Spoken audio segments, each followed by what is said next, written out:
ನಮಸ್ಕಾರ ಕನ್ನಡ ಫಿಲ್ಮ್ ಇಷ್ಟ ವೀಕ್ಷಕರಿಗೆ. ಸೊ ಇವತ್ತು ಸಿಂಪಲ್ ಸುನಿ ಅವರ ಸಿನಿಮಾ ಗತವೈಭವ ನೋಡಕ್ ಬಂದಿದೆ. ಆಕ್ಚುಲಿ ಒಂದು ನಂಗೆ ತುಂಬಾನೇ ಏನಂತಾರೆ ಎಕ್ಸ್ಪೆಕ್ಟೇಷನ್ ಜಾಸ್ತಿ ಸುನಿ ಸರ್ ಬಗ್ಗೆ. ಏನಕ್ಕಪ್ಪ ಅಂದ್ರೆ ಅವರ ಒಂದು ಕ್ಲೈಮ್ಯಾಕ್ಸ್ ಆಗಲಿ, ಎಂಟ್ರಿ ಆಗಲಿ, ಇಂಟ್ರೋಲ್ ಆಗಲಿ ನೆಕ್ಸ್ಟ್ ಲೆವೆಲ್ ಬ್ಯಾಂಗ್ ಇರುತ್ತೆ. ಸೊ ಒಂದು ನಾಟಿಂಗ್ನೆಸ್ ಇರುತ್ತೆ ಸಿನಿಮಾದಲ್ಲಿ. ಮೇ ಬಿ ನಾನು ಒಂದು ಮೈಂಡಲ್ಲಿ ಇಟ್ಕೊಂಡ್ ಬಂದೆ ಇದು ಅದೇ ತರ ಇರುತ್ತೆ ಅಂತ. ಬಿಕಾಸ್ ಇದುವರೆಗೂ ತೆಗಿರೋ ಪ್ರೀವಿಯಸ್ ಚಮಕ್, ಸಖತ್ತು, ಸಿಂಪಲ್ ಆಗಿ ಒಂದು ಲವ್ ಸ್ಟೋರಿ, ಈ ಸಿನಿಮಾಗಳೆಲ್ಲ ತುಂಬಾ ನಾಟಿನೆಸ್ ಅವೆಲ್ಲ ಇದಾವೆ. ಸೊ ಈ ಸಿನಿಮಾ ಗತವೈಭವ 100% ನೀವು ಅದನ್ನೇನು ಮೈಂಡ್ ಇಟ್ಕೊಂಡ್ ಬರಬೇಡಿ. ಯಾಕಂದ್ರೆ ಇದು ಜೋನರೇ ಚೇಂಜು. ಬಟ್ ಕೆಲವೊಂದ್ ಕಡೆ ಕಚುಲಿ ಕೊಡ್ತಾರೆ, ಅದಂತೂ ಸತ್ಯ.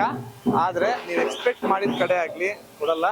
ಸ್ಟೋರಿ ವಿಚಾರಕ್ಕೆ ಬಂದ್ರೆ ನಂಗೆ ಫಸ್ಟ್ ಹಾಫ್ ಓಕೆ, ಒಂದು ಗುಡ್ ಲೈನ್ ಅನ್ನಿಸ್ತು. ಬಟ್ ಸೆಕೆಂಡ್ ಹಾಫ್ ಈ ಒಂದು ಲೈನ್ ಇದೆ, ಏನಪ್ಪಾ ಅಂದ್ರೆ ಅನ್ನ ಬೈಯೋವರೆಗೂ ಅದಕ್ಕೆ ಕೈ ಹಾಕ್ಬಿಟ್ಟು ತಿನ್ಬಾರ್ದಂತೆ. ಅನ್ನ ಅರ್ಧ ಬರ್ಧ ಬಂದ್ಬಿಟ್ಟಿದ್ರೆ ನಿಮ್ಗೆ ಟೇಸ್ಟ್ ಸಿಗಲ್ಲ. ಸೊ ನಿಮ್ಗೆ ಏನು ಅನ್ಸಲ್ಲ. ಅನ್ನ ಬೇಯ್ಬೇಕು. ಅನ್ನ ಬೇಯ್ದಾದ್ಮೇಲೆ ನಾವು ಯಾವತ್ತೂ ಊಟ ಮಾಡಬೇಕು. ಸೊ 100% ಈ ಸಿನಿಮಾ ಹಂಗೇನೆ. ಫಸ್ಟ್ ಹಾಫು ನಿಮ್ಗೆ ತುಂಬಾ ಪೇಷನ್ಸ್ ಟೆಸ್ಟ್ ಮಾಡುತ್ತೆ. ಬಟ್ ನೀವೇನಾದ್ರು first half okay, second half ಹಿಂಗೆ ಇರೋದು ಅಂದ್ರೆ ನಿಜವಾಗ್ಲೂ ನಿಮ್ಮ ಕಳ್ರು ಯಾರು ಇಲ್ಲ. ಸೆಕೆಂಡ್ ಹಾಫ್ ಮಾತ್ರ ನೆಕ್ಸ್ಟ್ ಲೆವೆಲ್ ಇರುತ್ತೆ. ಸೊ ಒಂದು 3 ಜನ್ಮಗಳ ಒಂದು ಫೇಸಸ್ ಬರುತ್ತೆ, 3-4 ಜನ್ಮಗಳದ್ದು. ಸೊ ಯಾವ ಜನ್ಮದಲ್ಲೂ ಒಂದಾಗಂತಹ ಪ್ರೇಮಿಗಳು ಕೊನೆಗೆ ಏನಾಗ್ತಾರೆ ಅನ್ನೋದು ಒಂದು ಲೈನ್ ಸ್ಟೋರಿ. ಬಟ್ ನಿಜವಾಗ್ಲೂ ಹೇಳ್ತೀನಿ, ದುಷ್ಯಂತ್ ಅವರು ಕನ್ನಡ ಸಿನಿಮಾದ ಬೆಸ್ಟ್ ಆಕ್ಟರ್ ಆಗಿ ಆಗ್ತಾರೆ 100%. ಅವ್ರ ಫೈಟ್ಸು, ಡ್ಯಾನ್ಸು, ಅವರ ಪರ್ಫಾರ್ಮೆನ್ಸು, ಅವ್ರ ಎಕ್ಸ್ಪ್ರೆಷನ್ಸು ಎಕ್ಸ್ಟ್ರಾಡಿನರಿ. ಆಶಿಕ್ ಅವ್ರ ಬಗ್ಗೆ ಹೇಳೋಕೆ ಇಲ್ಲ, ಅವ್ರು ನೆಕ್ಸ್ಟ್ ಲೆವೆಲ್ ಆಲ್ರೆಡಿ ಪ್ರೂವ್ ಮಾಡಿಬಿಟ್ಟಿದ್ದಾರೆ, ಒಳ್ಳೆ ಹೀರೋಯಿನ್ ಅಂತ. ಬಟ್ ದುಷ್ಯಂತ್ ಅವರ ಆಕ್ಟಿಂಗ್ ನೋಡ್ಬೇಕಾದ್ರೆ ಸೂಪರ್ ಫ್ಯಾಂಟಾಸ್ಟಿಕ್ ಆಗಿದೆ.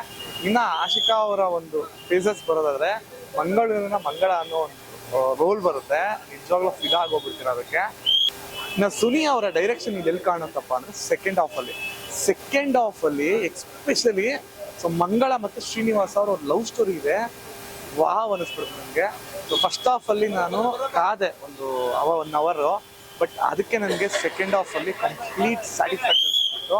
ನಿಜವಾಗ್ಲೂ ಹೇಳ್ತೀನಿ, ಸೂಪರ್ ಸಿನಿಮಾ. ಸೊ ದಯವಿಟ್ಟು ಎಲ್ಲ ಥಿಯೇಟ್ರಲ್ಲೇ ಹೋಗಿ ನೋಡಿ. ಇವತ್ತು ರಿಲೀಸ್ ಆಗಿದೆ ಸಿನಿಮಾ. ಸೊ ಸಿಂಪಲ್ ಸುನಿ ಅವರು ಯಾವತ್ತೂ ಯಾರಿಗೆ ಮೋಸ ಮಾಡಲ್ಲ. ಸೊ 100% ಸೊ ನಿಮಗೆ ಕೊಟ್ಟಿರೋ ಕಾಸ್ಟ್ಗೆ ನ್ಯಾಯ ಸಿಕ್ಕೇ ಸಿಗುತ್ತೆ ಅಂತ ಹೇಳ್ತೀನಿ. ಸೊ ಇವತ್ತೇ ಥಿಯೇಟ್ರಿಗೆ ಹೋಗಿ ನೋಡಿ. ಬಾಯ್.